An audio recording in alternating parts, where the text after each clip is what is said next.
Esse istmo aqui tem 6 quilômetros de extensão. Vimos também que em Corinto a população é muito heterogênea, tinha judeus, trácios, fenícios, romanos, povos do Oriente, etc. Cada um trazendo sua cultura, cada um trazendo a sua religião, os seus deuses. Roma, no século I, aproximadamente, de acordo com os estudiosos, diz que ela tinha 1 milhão de habitantes. Agora você imagina uma cidade, 2000 anos atrás, ter 1 milhão de habitantes, uma cidade internacional, né? Então, todo mundo ia para Roma, porque Roma, já viu, né? Tinha reputação por sua prosperidade material. O Corinto era uma cidade riquíssima, tinha 2 portos, era uma cidade que tinha um comércio pujante, muitas empresas de importação e exportação, mas também era sinônimo de pecado e imoralidade. Aí nós vimos que a palavra Corinthiansestai, ou corintianizar, e desde sempre Coríntios nunca foi uma coisa boa mesmo, né? Tinha chegado. Então, qualquer tipo de pecado, de bebida e de sexo, era ligado a Corinto. Como é que eram chamadas DSTs da época? Lembra que eu falei isso? As doenças sexualmente transmitíveis? Doença corintiana. Fulano está com doença corintiana. Então, era alguma coisa em relação... exatamente. Até hoje é um vírus, né? É complicado, né? Fulano tem uma doença corintiana. Ele estava com alguma DST, ou ele estava com um problema de hepatite, por causa de bebida. Então, Corinto era muito conhecida por isso. Além desses pecados mais ásperos, floresciam vícios muito mais recônditos, com a chegada dos comerciantes, com os marinheiros de toda parte do mundo. Corinto não foi só sinônimo de riqueza e luxo, de alcoolismo, corrupção, mas de imundície. A idolatria de Corinto, nós vimos que sobre o istmo tinha uma colina chamada Acrópolis, onde estava o grande templo de Afrodite. Aí eu trouxe essa arte aí para vocês terem noção. Não, o negócio está ficando chique, rapaz. Você tem que... Olha só a clientela. Tem que ser chique, rapaz. Então aí tinha 1000 sacerdotisas, né, prostitutas, e eu falei que o sexo em Corinto, no templo, era um sexo sagrado, não tinha aquela ideia de perversidade, era um sexo santo, espiritual entre aspas, e o sexo da prostituição. Nas ruas, a cada 5, 10 metros, tinha uma prostituta lá nas ruas de Corinto. A igreja de Corinto foi fundada pelo apóstolo Paulo, né, durante sua segunda viagem missionária, entre os anos 50 e 52. A igreja era composta de judeus e gentios. Havia entre seus membros ricos, pobres e escravos também. A principal divindade da cidade era Afrodite, ou Vênus, a deusa do amor licencioso, e milhares de prostitutas profissionais serviam ao templo dedicado à adoração. Então, o sexo no templo era um objeto de adoração, de culto, né? Era um sexo cultico. Enfim. Paulo chegou em Corinto por volta de 50 depois de Cristo, né? E ele ficou em Corinto pregando, porque Deus disse: tem muito povo nessa cidade, mesmo que não tinha ninguém convertido ainda, mas Deus tinha um plano de salvação em Corinto. As epístolas aos Coríntios, nós vimos que em destaque estava a divisão em moralidade. A carta revela alguns problemas culturais gregos, típicos dos dias de Paulo, incluindo a grande imoralidade sexual da cidade de Corinto. Os gregos eram conhecidos por sua idolatria, filosofia, divisórias, espírito de litígio e rejeição de uma ressurreição física. Também alguns problemas da igreja em Corinto foi em relação aos dons do Espírito Santo. A gente vai tratar isso lá na frente, porque eles associavam algumas extravagâncias frenéticas do paganismo com o exército de dons espirituais. Você, estudando um pouco sobre as culturas antigas, você vai perceber que o ocultismo era muito forte. Então, as religiões místicas, as religiões, principalmente, né, do Oriente, uma mulher tinha a bruxa de Ávora, né, que era uma mulher muito influente no Oriente, e ela exportava a sua bruxaria e tal. E Corinto não era uma cidade diferente dentro do mundo romano, porque eles gostavam muito de artes mágicas. Aí eu falei da efígia gramata, que era uma das coisas que eles tinham como como é que fala? fazia parte da cultura deles. Na verdade, ninguém sabe bem o que significam essas palavras. Asque, catasque, lix, tetraques, damaneis, aison. Traduzindo, seria sombra, luz ou brilhante. Aí é sombra, brilhante, sombra. Lix, que era a antiga palavra grega para o planeta Terra. Tetrax, que eram 4, que significa o planeta mesmo, por causa de 4 estações. Não é? Danamneus, que era um tipo de luz. E Aision, que era a verdade. Então, essas falas não tinham sentido. Mas quando a pessoa se pronunciava, livrava elas de maldição, livrava elas de demônios, livrava ela de mal olhado. Os soldados do exército, antes deles ir para as batalhas, eles recitavam a Efígia Gramata. Aí vocês têm na igreja os dons do Espírito Santo, o que o pessoal daquela cultura vai pensar? É o Efígia Gramata aí. Esse Efígia Gramata é como se fosse um abracadabra. O que significa abracadabra?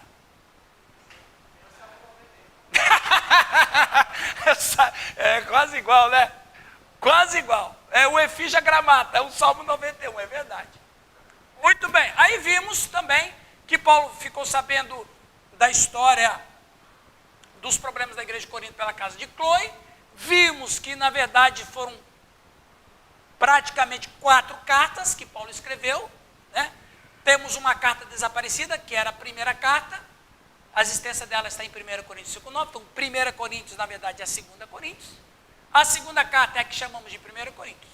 A terceira carta desaparecida, que está junto com o 2 Coríntios. Então, 2 Coríntios, a gente tem 3ª e 4 Coríntios.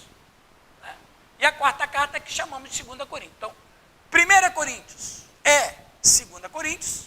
2 Coríntios é 3ª e 4 Coríntios. Okay? A coisa era tão complicada que aquela carta eles meteram no fogo. Hein? Ninguém ficou sabendo. Segundo a tese do... Quem foi que disse ali? Foi do Marcos, né? Foi você que falou que se queimou porque Deus não queria mesmo, né? Quem foi que falou? Foi mais ou menos isso. Agora nós vamos entrar no capítulo 1. Eu fiz uma breve recapitulação do que nós vimos. E aí, gente, começa a coisa a ficar interessante.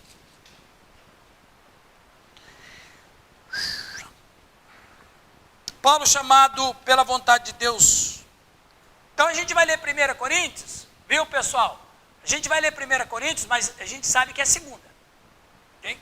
Então quer dizer que já tem um histórico anterior. Tá?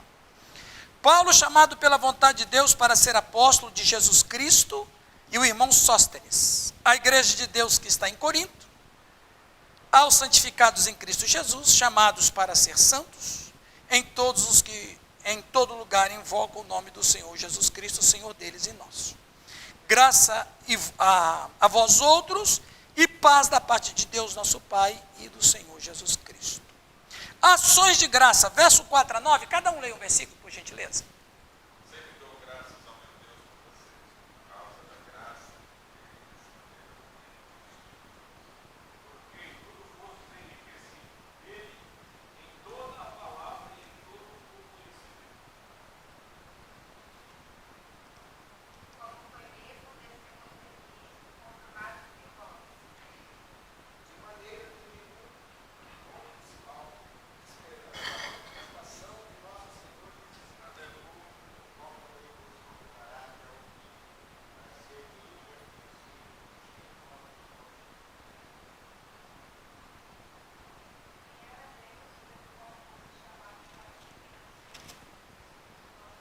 Ok, agora verso 10 a 17, quem não leu, pode começar com o pastor José ali, o verso 10.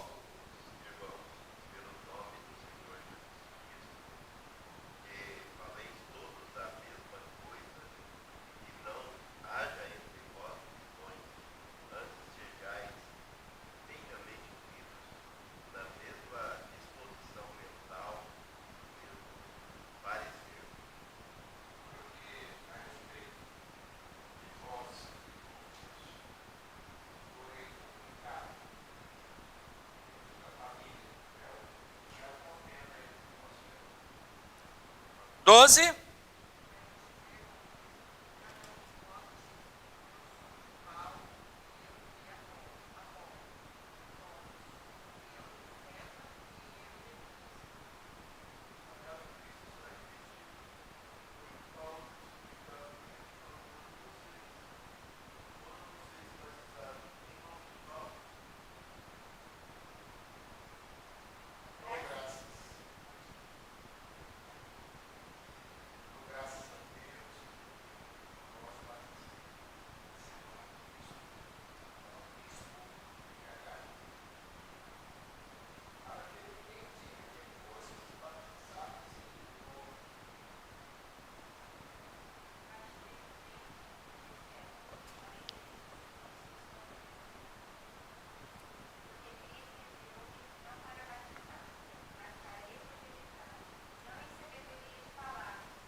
Amém?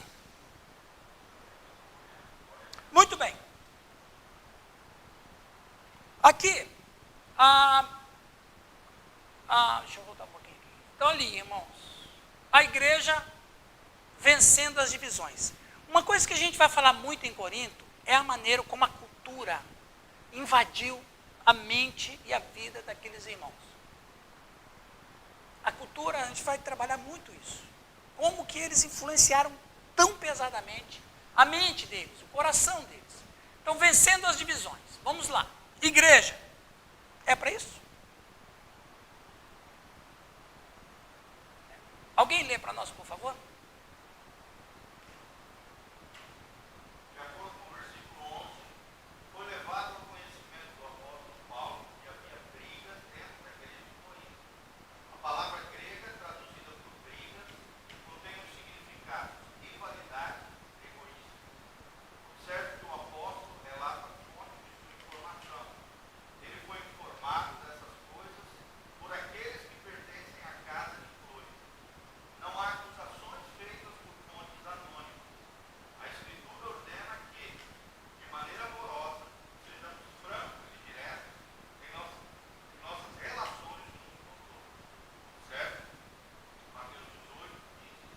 Veja, a família de Chloe manda uma carta para Paulo e diz, olha, a situação em Corinto está difícil.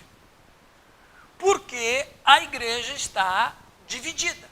Tem contendas, tem brigas e tem muita confusão entre nós. Né? Agora, vamos imaginar aqui, pessoal, a igreja de Corinto tinha um pastor, certo? Você pode imaginar, a gente forma, geralmente 4 anos um pastor. E olha que depois ele dá dor de cabeça lá na frente. Oferece para ele tudo sobre teologia. Ou pelo menos muita boa parte de teologia. A gente dá para ele administração eclesiástica. Dá uma homilética, hermenêutica. Dão para ele filosofia. Dá aconselhamento pastoral, psicologia pastoral. 4 anos você dá informações para o sujeito. E ainda o sujeito dá dor de cabeça ali na frente. Você imagina um camarada converteu, ele converteu, o pessoal ouve conversão. Mas como é que você vai colocar um pastor ali, pum? Como é que ele vai se virar?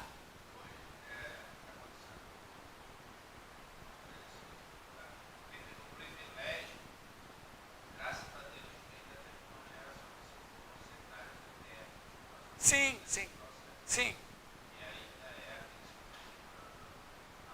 Sim. Mas muitos estão se formando ou por EAD, ou por faculdade. Não tem relação. Relacionamento. Exatamente. Então percebe, o pastor de Corinto, coitado, Paulo nem menciona que Paulo não foi coitado dele, né?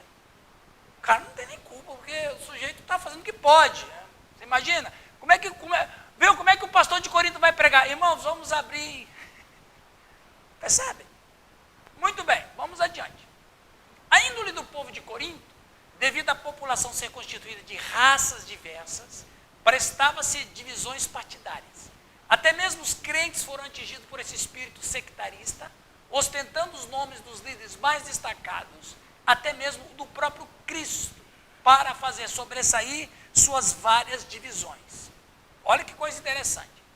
Paulo atribui a causa dessas divisões a uma falsa concepção de sabedoria, de um lado e do ministério cristão do outro. Estas divisões da igreja eram mal, não somente por causa da amargura que produziam, mas também porque os mestres, cujos nomes os diversos partidos adotavam, não viviam a se opor mutuamente. Isso acontecia entre a população pagã de Corinto, onde existiam mestres de opiniões opostas. Ou seja, Corinto tinha vários, era cultural, tinham vários mestres que seguiam determinadas pontes filosóficas. Na cultura do corintiano, nossa, até ficar arrepiado para falar isso. Na cultura do corintiano, era normal você discordar do outro e brigar. Então, veja, se você tem uma opinião diferente da minha, nós vamos sentar e conversar, você vai apresentar a sua proposta, como a Neuza fez aqui do manual do fabricante, daí eu falei, o outro falou, ok, é isso aí, a gente debateu legal, ficou no nível cristão. Mas entre eles não era assim, era carnal mesmo. Então o pensamento sectarista, eles não tinham a ideia que igreja, eu vou falar disso já, mas só para fazer um spoiler aqui, igreja é corpo. Igreja é coletividade. Você pode ter discordância, mas a discordância não pode ser carnal. Eu posso discordar do Raul, discordo, e inclusive nós temos aqui várias teias de teologia diferente. Nós podemos discordar dentro de uma esfera de educação, de vida cristã, mas isso não nos faz inimigos, que em Corinto fazia inimizade. E outra, eles eram inimigos, mas não ligavam. Por quê? Por que eles não ligavam que o outro estava bravo com ele? Por causa da cultura, é isso aí mesmo. Se o Edmar ficar com raiva de mim, ele está certinho, porque eu também tenho raiva dele. Mas aí o apóstolo Paulo tem um exercício danado para dizer que, mas não é assim entre a igreja. É até interessante a gente ter pensamento contraditório. Porque os pensamentos contraditórios levam a uma boa ideia. Por exemplo, não tem aquele provérbio lá, na multidão dos conselheiros há sabedoria? Por que na multidão dos conselheiros há sabedoria? Porque ninguém pensa igual, tem contradição. Eu dou uma ideia, mas aí a Suzy, não, pastor, mas eu acho que essa ideia é legal. Pô, Suzy, é verdade, a sua ideia é legal, mas aí o Oswaldo diz, não, Suzy, mas se fizer isso vai ficar melhor. Pensa, por isso na multidão dos conselheiros há sabedoria, porque ninguém pensa igual. Então, a contradição ela é importante e ela é necessária porque ela melhora as ideias. Mas não era o que acontecia em Corinto. Os caras iam para o pau mesmo. Mas ninguém imaginava assim, nós estamos em pecado. Não tinha isso para eles. Por causa essa fala de Paulo para os romanos atinge também os coríntios. Não vos conformeis com este século, mas transformáveis pela renovação da vossa mente, para que experimenteis qual seja a boa, agradável e perfeita vontade de Deus. Dentro dessa perspectiva, qual é a boa, agradável e perfeita vontade de Deus? Que a igreja viva como corpo. Que era o que eles não entendiam. Era o Giovanni que ia falar. Primeiro os mais velhos, o Sidney. Não, você, Giovanni, os mais velhos.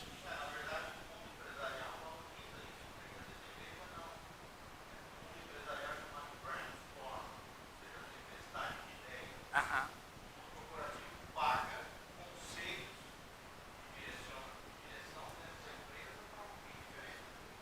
Aham. Exatamente. É. Porque se eu penso diferente, eu já te olho como um cristão de segunda categoria. Fala, Sidney.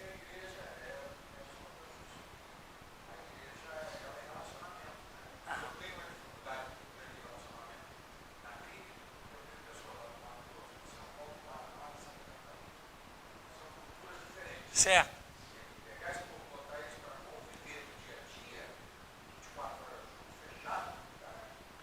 Mas então, aí entra uma coisa que é importante na vida da gente. Marido e mulher pensam igual? Graças a Deus que não. Mas o que me faz ter paciência e relevar as coisas? O amor. Geralmente a gente obedece a esposa, que é o correto.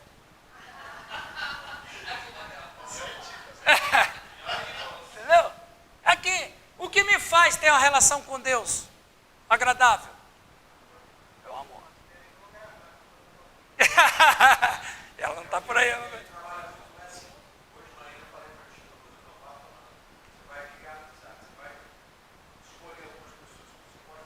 Aham. Mas tem que ensinar eles a amar também, viu? Veja bem, qual é o problema? Olha só, gente, tudo aqui gera disso aqui. Qual é o maior problema da igreja de Corinto? O maior problema, o principal problema. Exatamente. O amor, eles não tinham amor. Esse é o maior problema de Corinto. Por isso que eles tinham essas divisões de pensamento. e brigavam. Por quê? Porque no ágora, o que era o ágora?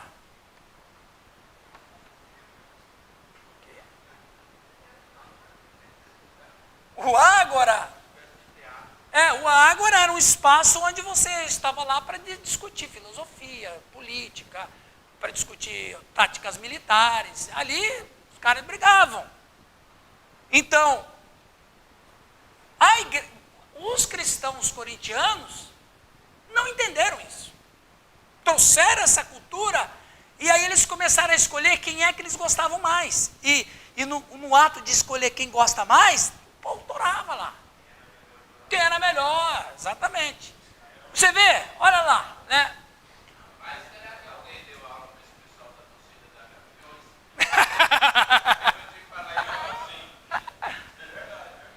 Gaviões? Logo que Paulo saiu de Corinto, após ter fundado a igreja, Apolo chegou e deu prosseguimento ao trabalho. Como disse o apóstolo, eu plantei, Apolo regou. Ao que parece, os irmãos ficaram impressionados com a pessoa de Apolo e começaram a fazer comparações com Paulo, que talvez não falasse tão bem. 1 Coríntios 2, 1 a 5. 2 Coríntios 10, 10. Muitos chegaram a desprezar o apóstolo Paulo, questionando sua autoridade de ministério. 1 Coríntios 1, 11 a 14.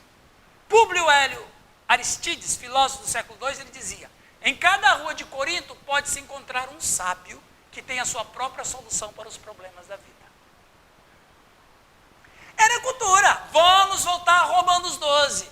Problema de Corinto gravíssimo. Era a cultura. A cultura sobressaindo sobre a vida cristã. A cultura carnal. Né? E aí o filósofo Públio, ele vai dizer que Corinto é famoso porque em cada lugar, em cada esquina tem um sábio. Sofistas, vou falar do sofista. O problema do sofista, e Corinto tinha muito sofista, e tinha sofista dentro da igreja lá, você sabe que a escola sofista era a escola mais odiada pelos filósofos. Inclusive Paulo escreve isso, que a palavra, para Coríntios, que a palavra de Deus é poderosa para anular. O que é um sofisma? Isso. Não, é isso mesmo. Por exemplo, os sofistas eram odiados pelas outras escolas filosóficas. A escola aristotélica, a escola platônica, a escola epicureia, a escola de Zenon, a escola de Heráclito, os estoicos. Porque todos eles trabalhavam uma coisa. Todos os filósofos trabalhavam uma coisa. Descobrir a verdade. O que é a verdade? Como diz lá, né? Quid et veritas. O que é a verdade? Os sofistas iam na contramão. Eles transformavam a mentira em verdade. Bem, principalmente os políticos. Então, aí o pessoal diz que os antepassados dos advogados era a escola sofista. Então, o sofista, ele transformava uma mentira em verdade. E era o que estava acontecendo em Corinto. Muito. Aí Paulo vai dizer depois em 1 Coríntios que a palavra de Deus é poderosa para anular sofisma. Ou seja, aquela mentira maquiada de verdade. Sim, querido.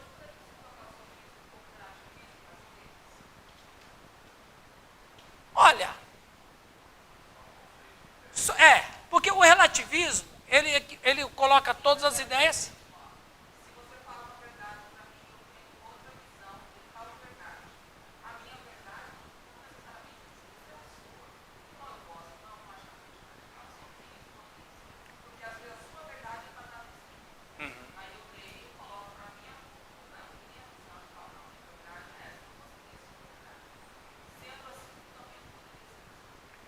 A verdade, você falou assim, cada um tem uma verdade. No relativismo. Cada um tem uma verdade, a sua verdade é uma verdade para cada um. Mas eu sei que o que eu estou falando não é verdade, é uma mentira. Então, a partir... A não ser que você tenha uma arte sofista tremenda. Agora, a pessoa pode usar, ou deve usar o sofisma, como ele quiser. necessariamente, talvez não entre no relativismo. Porque relativismo trabalha com as mesmas essências, mesmo que sejam falsas, mas trabalham na mesma categoria. Fala. Sofisma não é uma estrutura linda, né? Verdadeira, mas com uma base falsa. Sim, Sem raiz. sem raiz. E aquilo é bonito, aparentemente, eu vejo, parece que é verdadeiro. Aham. Mas com o tempo, o sofisma ele não permanece, não vai existir. Não. Só que, enquanto ele tá prevalecendo, ele vai destruindo. Vocês conhecem aquela fábula da verdade e a mentira andando juntos? Quem conhece a história? Um dia, a verdade e a mentira foram caminhar.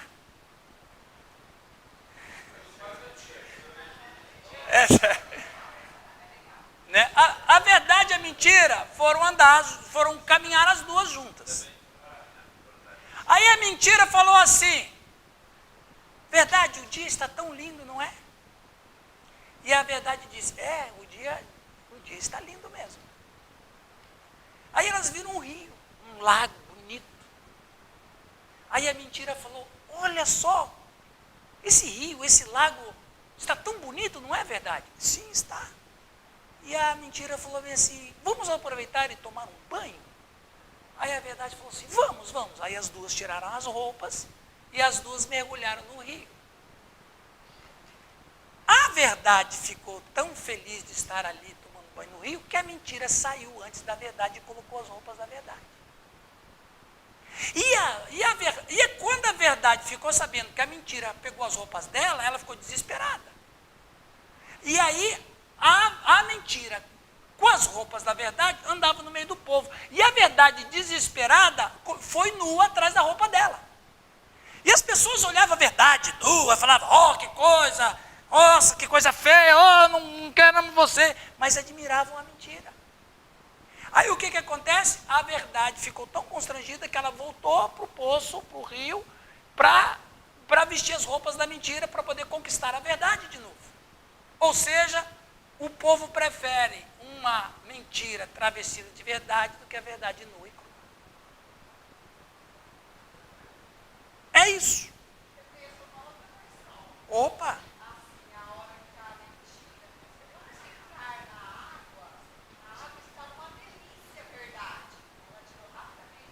Aham.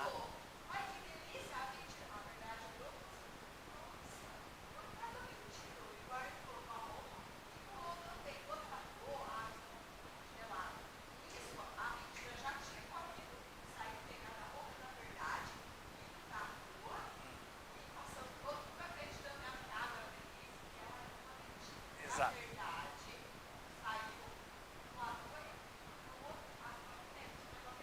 Então tá bom, mas aí, vai, incorpor. Viu? Vocês conhecem mais uma historinha, viu, Giovanni? Giovanni, mais uma historinha. Vocês conhecem o paradoxo de Epaminondas? O paradoxo dele qual é? Olha lá, qual é o paradoxo dele? Todo homem é mentiroso. Verdade ou mentira? Não, será? Ora, se todo homem é mentiroso, se essa fala é verdadeira, então eu estou mentindo. E se essa fala todo homem é mentiroso for verdade, percebe? Você não tem para onde sair.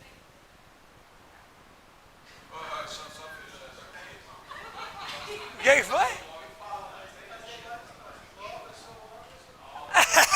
Exatamente. A lógica diz, né? Logo eu sou mentiroso. Mas é a frase, né?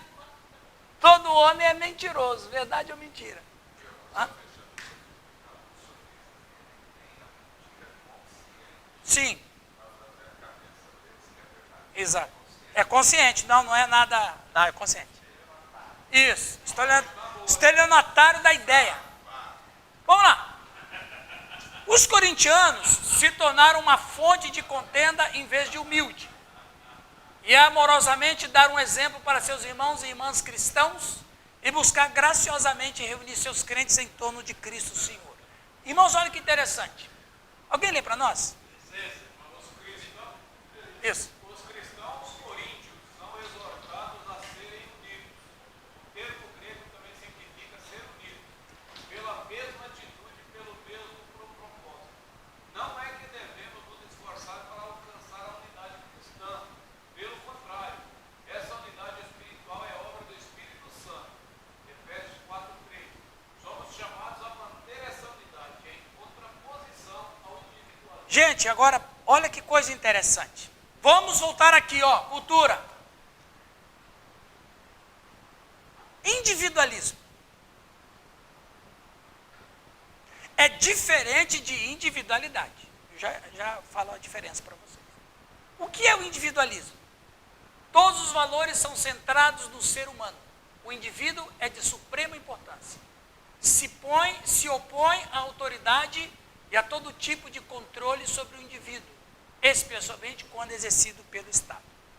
Qual é o problema que às vezes nós não entendemos essa questão de unidade do corpo de Cristo?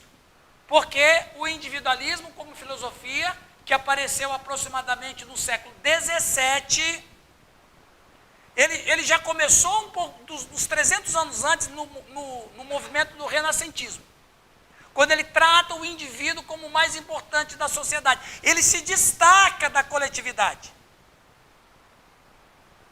Então, qual é um dos grandes problemas que nossos cristãos, nossos membros, nossas ovelhas têm hoje? O problema do individualismo. Isso não existe na Bíblia. Porque o escrito e a intenção bíblica e a ideia de Deus é, de fato, que todos os seres humanos vivem em unidade humana. Essa ideia de unidade humana é o que está presente no Antigo Testamento e é o que está muito mais forte no Novo Testamento. Então, a igreja como corpo de Cristo, como família de Cristo, ela muitas vezes choca com a realidade dos nossos dias hoje por causa dessa intromissão do individualismo na sociedade ocidental. Aliás, o individualismo é um problema ocidental, não é um problema oriental. Eles ainda continuam com aquela ideia de coletividade, de grupo, de uma sociedade maior. O problema é que nós, Marcos, somos invadidos por essa filosofia e a gente vive pensando apenas como assim, ó, preste atenção, isso é muito sério. Muitas canções que estão permeando as igrejas são canções individualistas. Por exemplo, o ministro de louvor que fala bem assim, então os ministros de louvor aqui vão aproveitar. Agora, neste momento, neste louvor a Deus, faz de conta que você está sozinho aqui, não tem ninguém na sua direita, não tem ninguém na sua esquerda, é só você e Deus. Isso não é bíblico. É isso que eu ia falar. O que muitas igrejas estão fazendo hoje? Elas estão apagando as suas luzes ou deixando um pouquinho assim, meio romântico. O fundo é preto, eu não vejo quem está do meu lado. O fundo preto não tem problema, o problema é apagar todas as luzes. Fez o quê? Isso. Aí tem ministro. Gente, olha. Ele não está aqui agora, né? Ele não está aqui. Então o que acontece? Nós estamos ensinando canções individualistas, uma adoração individualista, uma vida individualista. Tem uma música que eu acho que é essa música para mim é a mais herética de todas. Que é aquela canção, o pastor Giovanni deve conhecer, eu esqueci o nome desse, é um casal norte-americano que canta aqui, canta em português, ele canta lá, Mesa para Dois. E aí, no meio da música, a mesa para dois, ele está falando da ceia do Senhor. Mas aí ele fala assim na canção, na letra dele, ele diz assim, está colocada a mesa para dois. Mas de onde que ceia é individual? É coletivo. Mas as igrejas estão cantando essa música. Hã? Depois eu vou trazer, vamos parar daqui a pouquinho, eu vou trazer. Mas a música, assim, ela é bonita até. Ela assim, e aí daí ele vai cantando mesa para dois. Quer dizer, como é que você pode A ceia é coletiva, a adoração é comunitária. Então nós estamos reduzindo a vida cristã, as práticas cristãs ao indivíduo. É o problema de Corinto. Aí tem pastor que mete o pau na igreja de Corinto, mas a igreja dele está praticando a mesma coisa, dentro dessa perspectiva. Exatamente. Eu posso, eu vou, eu faço, eu conquisto, eu sou bom mesmo e tal, Deus é comigo. Então, essa ideia de coletividade, nós vamos adorar a Deus, igreja, nós estamos adorando a Deus, olha para o teu irmão do lado, veja que bênção ele junto com você. É cotidiana, exatamente, é uma teologia cotidiana, total. Vamos adiante. Agora, eu quero encerrar esse primeiro período falando dessa ideia de onde que vem, qual é a origem dessa ideia de coletividade. Alguém pode ler para nós? Quando Deus disse que ia fazer um homem à sua imagem e semelhança, quando este homem ficou pronto em Gênesis 2:24. Quando homem e mulher se tornaram uma só carne. Então aparece a imagem e semelhança de Deus. Porque Deus é uma família. Só quando o homem se tornou uma família, então se tornou a imagem e semelhança de Deus. A imagem de Deus é uma unidade. Pai, Filho e Espírito Santo. Tanto, a gente já falei isso com vocês, nós já compartilhamos que a palavra Elohim é plural, né? Diferente de Eloá, que é o singular. Então, Deus é uma família. Deus é uma coletividade. Deus é uma unidade. Ponto. Criou o homem à sua imagem e semelhança, dentro dessa perspectiva, criou outra coletividade. O Gênesis 2:24 vai dizer que o homem se encontrou com a mulher e os dois se tornarão uma só carne. Olha que interessante. A palavra lá no hebraico para errad, né? Existem duas palavras do hebraico para o número 1. Yahid e errad, né?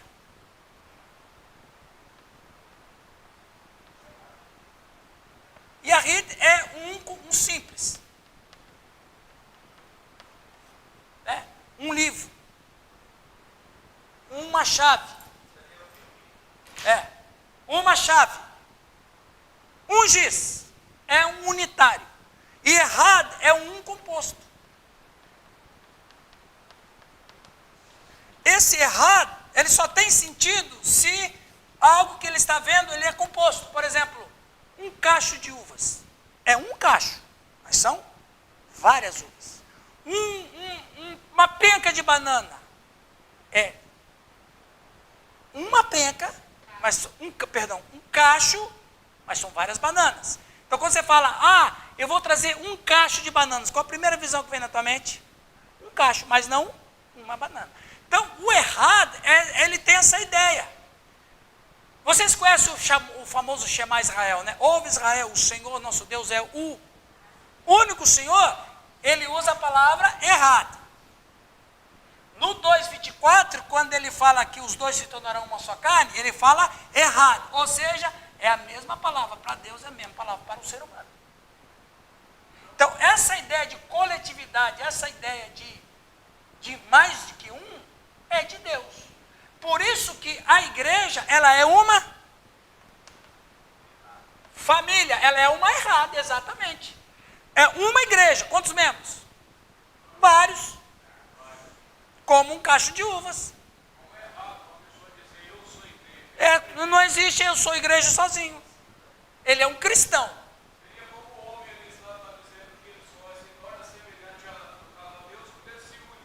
Que faz parte de uma família. Aí, alguém pode ler para nós? Para nós ir embora, a igreja da família, a melhor igreja que existe. Alguém lê para nós ali? Na ideia de Deus, só existe uma família. A família humana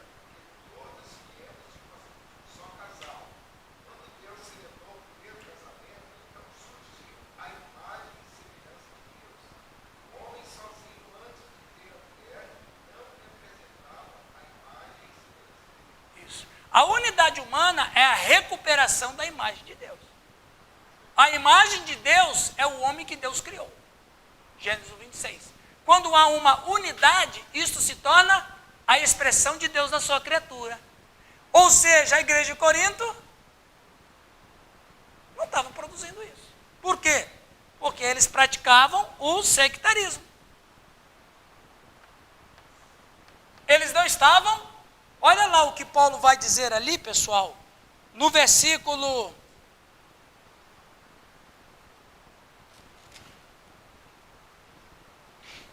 10. Alguém lê por gentileza, versículo 10?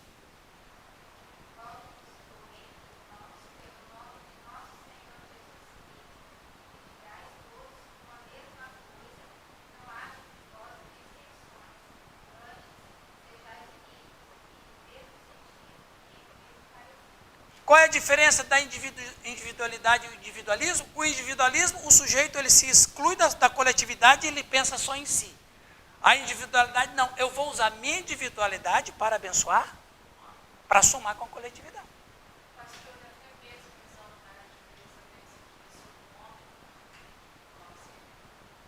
Sempre foi.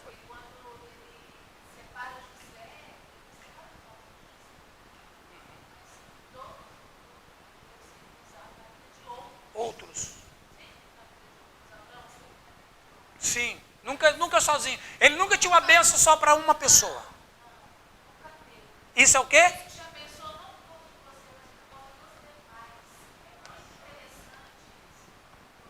Isso é individualidade. Eu vou usar a sua vida para abençoar a coletividade.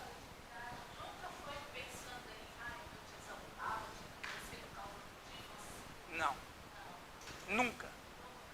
Não, e o que você está falando, Deus, é tão interessante. Olha que coisa como que Deus trabalha. Quem escreveu o Pentateuco? Foi Moisés. O que Moisés falou dele? O mínimo possível. Agora, quem é que elogia Moisés? O Apolo. Porque Lutero falou que Apolo escreveu Hebreus. Então foi Apolo. Se o Lutero falou, está falado. Brincadeira. O autor de Hebreus é que vai dizer que o Moisés era um fera. O autor de Hebreus é que vai dizer que Moisés viu o que ninguém viu. O autor de Hebreus é que vai dizer que Moisés vislumbrou a eternidade. Mas não é Moisés que fala, eu vi, eu tomei essa decisão, eu deixei a casa do faraó, eu não quis ser príncipe do Egito. Não. Quem elogia Moisés é outra pessoa, é o que você falou. É o indivíduo que se lança para ser bênção na comunidade, e é assim que Deus trabalha. É assim que Deus trabalha. Então, Deus quer usar o pastor Raul? Ótimo, para quê? Para ele? Não, para.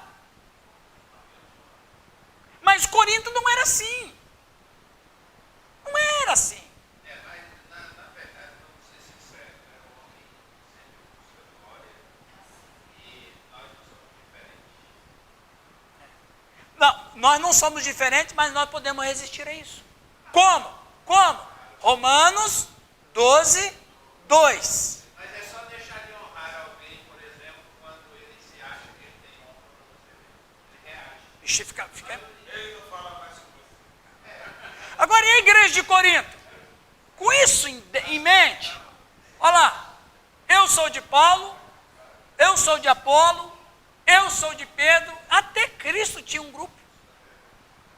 Você acha que Cristo vai ficar de fora? Até Cristo, cara. Vamos lá. Então, vamos terminar essa primeira parte com isso. Os de Paulo, os libertos, os liberais, da teologia coutiana. Os liberais, aqueles que podem fazer qualquer coisa. Da lei judaica. Alguém pode dizer, por favor? Raul. Sem dúvida, eles tiveram um partido formado principalmente por gentios. Paulo tinha pregado sempre o evangelho da liberdade cristã e também é muito provável que esse partido queria converter a liberdade de licença e utilizasse seu cristianismo como desculpa para fazer o que queria e assinalasse a liberdade cristã como justificativa. Ou seja, essa turma aqui fez a leitura errada de Paulo. Fez a leitura errada dele. Não, o Paulo é liberalzão. O Paulo, com ele não tem lei. Aí ele vai dizer que onde abundou o pecado, não é desse jeito não, vocês estão errados. Vamos ver lá. Os de Apolo, os intelectuais, o orgulho da filosofia. Era um judeu de Alexandria, homem eloquente e conhecedor da Escritura. Alexandria era o centro da atividade intelectual. Os que diziam pertencer a Apolo eram, sem dúvida, os intelectuais, os que discutiam no ágora, né? Que estavam fazendo com que o cristianismo se convertesse rapidamente em uma filosofia em lugar de uma religião, ou em lugar de uma fé cristã. Então é o seguinte, o Apolo é que está certo. Se for aquela que a gente combinou, pode. Tá ok. Onde estava Apolo desde de Atos 2, com a experiência do Espírito Santo, que ele os discípulos dele não conheciam o Espírito Santo. Nem ouviram falar. Possivelmente, Apolo se converteu ouvindo João Batista. Ele se converteu ouvindo João Batista, como ele era conhecido. Não. Deixa eu só nessa primeira parte. Ele era um judeu helênico. Ele, por uma razão, foi na sua cidade, visitar a família, alguma coisa, e ele ouviu João Batista. Ele converteu, não a Cristo, mas ele se converteu à pregação de João Batista. Exato. Quando ele vai para Antioquia, ele está pregando o sermão de João Batista. Ele está reproduzindo o sermão de João Batista. Quem é que escuta ele pregando? Não. Quem é que escuta o Apolo pregando? Priscila e Áquila. A Priscila e Áquila falava assim, esse rapaz é bom, hein? Esse Rildo é bom, hein? Esse Rildo. Aí o que eles fazem? Terminou lá o palavrório, terminou lá a palestra, Áquila e Priscila chegam para Apolo e falam assim, Apolo, você é maravilhoso, mas o seu conhecimento é limitado, você conhece até João Batista, depois de João Batista você tem que saber o que aconteceu. O que aconteceu? O Cristo que ele não conhecia. Aí ele se converte a Cristo, com Priscila e Áquila. Então, essa é a trajetória do Apolo, pelo menos o que diz ali o livro de Atos. O Apolo se converte a Cristo, com Priscila e Áquila, e como ele já era um teólogo, ele só não conhecia o Cristo e o Espírito Santo, e aí, meu amigo, ele converteu, o Espírito Santo encheu ele já tinha o conhecimento, ele só acrescentou aquilo que ele conhecia com o que Priscila e Áquila ensinaram, ele também aprende com o apóstolo Paulo, o texto não vai dizer, mas isso deixa claro que ele aprendeu, ele fez ele estava lá, né, em Corinto, ele conhecia em parte, Priscila e Áquila é que encaminharam tudo para ele, aí ele se torna um cara perfeito, só que ele associa a fé cristã à filosofia. E o que acontece? Ele vai explicar a fé cristã, ele vai apresentar o Cristo do ponto de vista filosófico, que é o que ele conhece. Só que ele não está errado, ele está certo. Ele sabe usar a filosofia em nome da fé cristã. Só que aqueles de Corinto que eram os platônicos, que pelo menos Platão que dominava Corinto, os platônicos ouviram Apolo e disseram, esse cara é bom. E eles também fizeram uma leitura errada de Apolo. Os de Paulo, os caras de Apolo fizeram a leitura errada de Apolo. Ok? Aí ele escreveu Hebreu. Só um instantinho, pode?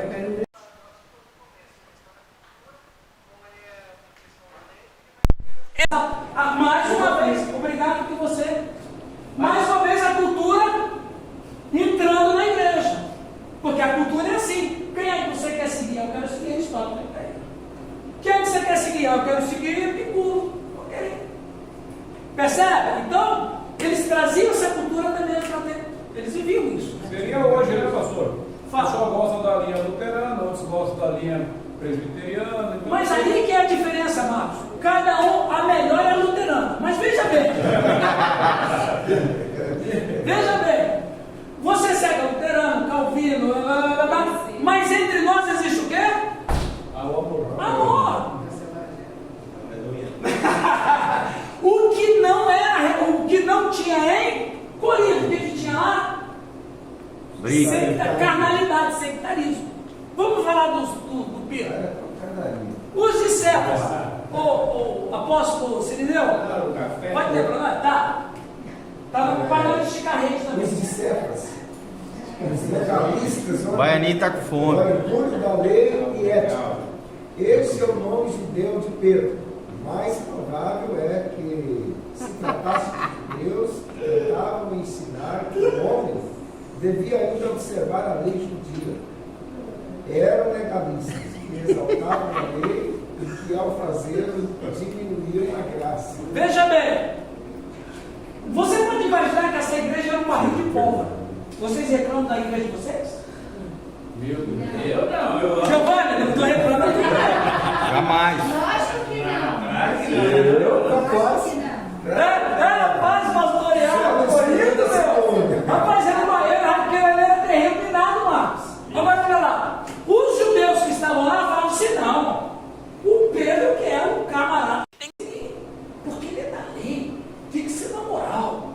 É isso aí mesmo. E olha, eu vou dizer, os romanos, eles tinham uma. Veja, os romanos, eles tinham um apelo muito grande à lei, por causa de quê? Justiça. Alex. Duralex, sed lex, não é isso? Então, os romanos amavam a lei, porque a lei produzia justiça, e produzindo justiça produzia moralismo. Então, na cultura romana, que influenciou o mundo inteiro, como todo o império, eles tinham essa questão: o Pedro está certo. É isso aí, tem que manter lei. Se não tiver, fizeram a leitura errada de Pedro e paternidade. Olha o Cristo, até hoje, Jesus. Isso Até o próprio Jesus tinha um grupo. Né? Os de Cristo, os espirituais, orgulho espiritual, deve ter existido uma pequena seita rígida e farisaica, cujos membros pretendiam ser os únicos cristãos verdadeiros de Corinto. Corinto tem uma representação cristã, somos nós. Tá? Sua verdadeira falta não estava em dizer que pertenciam a Cristo, mas em agir como se este lhes pertencesse. Possivelmente seja a descrição de um pequeno grupo de intolerantes santarrão. não tem isso na igreja. Hã? Isso não tem nas E o igrejas. Severia talvez era o pior. Então veja, você tem uma igreja cuja ideia de Deus é corpo, cuja ideia de Deus é coletividade, cuja ideia de Deus tem que ser permeada em amor. Aí você tem esses 4 grupos dentro de uma comunidade. Agora imagina o mundo. E era uma igreja que possuía todos os dons espirituais. Né? Sim, a gente vai ler isso aí. A gente vai ler isso aí. Pessoal, para concluir essa primeira parte, se a gente não trabalhar nas nossas comunidades, a gente tem que, nós temos que dar para as nossas igrejas o sentido de corpo, o sentido de família de Deus, o sentido de amor. Ninguém é obrigado a pensar igual, mas nós temos que lavar as nossas diferenças em amor. E como o Rildo disse, temos a humildade de saber por que o outro pensa daquele jeito, por que você pensa desse jeito. Eu posso até não concordar com o que você está falando, e você não vai me convencer, mas eu amo você, eu vou ouvir você e vou aceitar você. E é preciso. E é o que não acontecia em Corinto. Eles tinham divisões ferozes mesmo, mas estavam lá. Vamos tomar um café,